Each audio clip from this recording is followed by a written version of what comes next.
আসসালামু আলাইকুম এবং আদাব সকলকে। আশা করি সকলেই ভালো আছেন। আজ আমি বাংলাদেশের বন্যা পরিস্থিতি নিয়ে কিছু কথা বলতে চাই। কিন্তু কথা বলার আগে আমি কিছু ভিডিও ক্লিপস দেখাতে চাই, তারপরে কিছু কথা বলবো।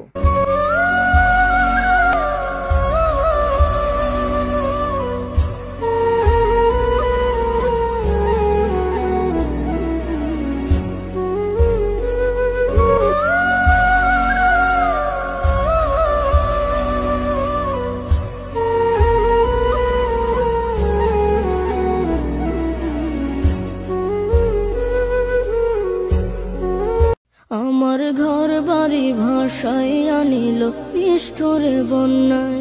আমার ঘর বাড়ি ভাসাইয়া নিল নিষ্ঠুরে বন্যায়। আমি যাইব কোথায়?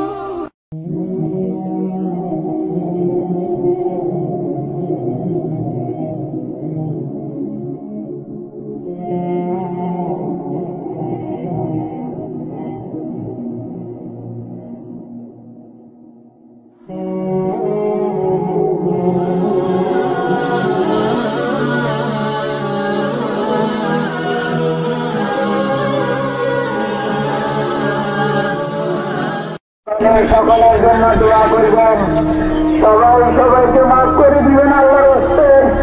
সবাই সবাইকে আল্লাহর হস্তে মাফ করে দিবেন। আর আল্লাহর সকলের জন্য সবাই দোয়া করবেন, আল্লাহ যেন সবাইকে রক্ষা করেন। আনন্দিত যে সবার আমি কিছু টাকা ডোনেশন করতে পেরেছি। আমার টাকার অ্যামাউন্ট হচ্ছে 14,500 টাকা। আমি জমাচ্ছিলাম উমরা করার জন্য। জি, কারণ ও উমরা আল্লাহ যদি আমাকে তৌফিক দান করে তাহলে আমি ইনশাআল্লাহ আবার যেতে পারবো। বুঝতে পারি না, আর একটা মানুষের প্রাণ অনেক ভ্যালুয়েবল জিনিস। তার জীবনটা চলে গেলে হয়তো তার পরিবারটাও শেষ হয়ে যেতে পারে। তাই আমি আমার এই টাকাটা তাদের জন্য দিচ্ছি। এই অল্প টাকা, এটাই যত টাকাই হোক না কেন, অন্তত আমি এই টাকাটা দিতে পেরেছি যে তারা যাতে, এবং যারা দুর্গত রয়েছেন তারা অন্তত যে এই টাকা দিয়ে অন্তত কিছু জিনিস তো কিনতে পারবেন, কিংবা ওই টাকাটা দিয়ে অন্তত কিছু হেল্প তো তারা পাবেন। সেজন্য আমি খুব আনন্দিত। আশা করি সকলে ভিডিও ক্লিপসগুলো দেখেছেন যে বাংলাদেশের বন্যা পরিস্থিতি এই মুহূর্তে কতটা ভয়ঙ্কর অবস্থায়। কিন্তু বাংলাদেশে শুধু নয়, আমাদের ভারতের ত্রিপুরা রাজ্যের অনেকগুলি জায়গায় প্রচুর বন্যা হচ্ছে। South Tripura, north Tripura, West Tripura এবং আরও অনেক জায়গায় বন্যা ভয়ঙ্কর পরিস্থিতির রূপ ধারণ করেছে। ইতিমধ্যে নিউজে দেখলাম যে 19 জন মানুষ ত্রিপুরাতে মারা গিয়েছেন এবং প্রচুর মানুষ জলবন্দী অবস্থায় রয়েছেন। তো বাংলাদেশের অবস্থা অনেক খারাপ। অনেক মানুষ মারা গিয়েছেন, অনেক ছোট ছোট বাচ্চারা দেখলাম যে মারা গিয়েছেন বা তাদের লাশ ভেসে উঠছে। এই মুহূর্তে অনেকেই দেখছি ভারতেরও কিছু মানুষ এবং বাংলাদেশের কিছু মানুষ এই পরিস্থিতিতে না রাজনীতি, ধর্ম, জাতীয়তা এইগুলো নিয়ে কাটাছেঁড়া করতে ব্যস্ত। একটা কথাই বলার, যে মানুষের পাশে দাঁড়ান। এই মুহূর্তে ধর্ম, রাজনীতি, কাঁটাতার, জাতীয়তা, দেশ বিভেদ এইগুলো কেন আসবে? আমরা সবাই মানুষ। মানুষের পাশে দাঁড়ান, সমস্ত বিভেদ ভুলে মানুষের সাহায্যে এগিয়ে আসেন। আর বাংলাদেশেরও কিছু মানুষ দেখলাম যে এই মুহূর্তে তারা বিজনেস করতে শুরু করে দিয়েছে এই ভয়ঙ্কর কঠিন পরিস্থিতির মধ্যে। দেখলাম একটা নিউজে দেখছিলাম যে কিছু মানুষ মোমবাতি এই মুহূর্তে 200 টাকা, লাইফ জ্যাকেট 200 থেকে 250 টাকা এবং স্পিড বোট বা আদার্স যে নৌকাগুলো রয়েছে সেগুলো 3,000 টাকা নিচে তারা দিতে রাজি হচ্ছে না। কেন? আপনাদের দেশেরই তো মানুষ, কেন করবেন এইগুলো? মানুষের পাশে দাঁড়ান এই মুহূর্তে। আরও কিছু দেখলাম যে একটা নিউজ চ্যানেলে দেখলাম যে একটা স্পিড বোটে করে মানুষকে উদ্ধার কাজে যাচ্ছে, কিন্তু একটা স্পিড বোটে 20 জন করে মানুষ তাদেরকে উদ্ধার করতে যাচ্ছে। কেন? আপনারা 20 জন করে মানুষ যদি আপনারা উদ্ধার করতে যান তাহলে আপনারা কতজন মানুষকে উদ্ধার করবেন, কতজন মানুষকে নিয়ে আসতে পারবেন? এই পরিস্থিতিগুলো কেন হবে? এই পরিস্থিতির দিকে প্রশাসনকে দৃষ্টি আকর্ষণ করার খুবই প্রয়োজন এই মুহূর্তে। আর আপনারা যে যেখান থেকে পাচ্ছেন সাহায্য করেন। বিপদে মানুষ যদি মানুষের পাশে না দাঁড়ায় তাহলে সে মানুষ নয়।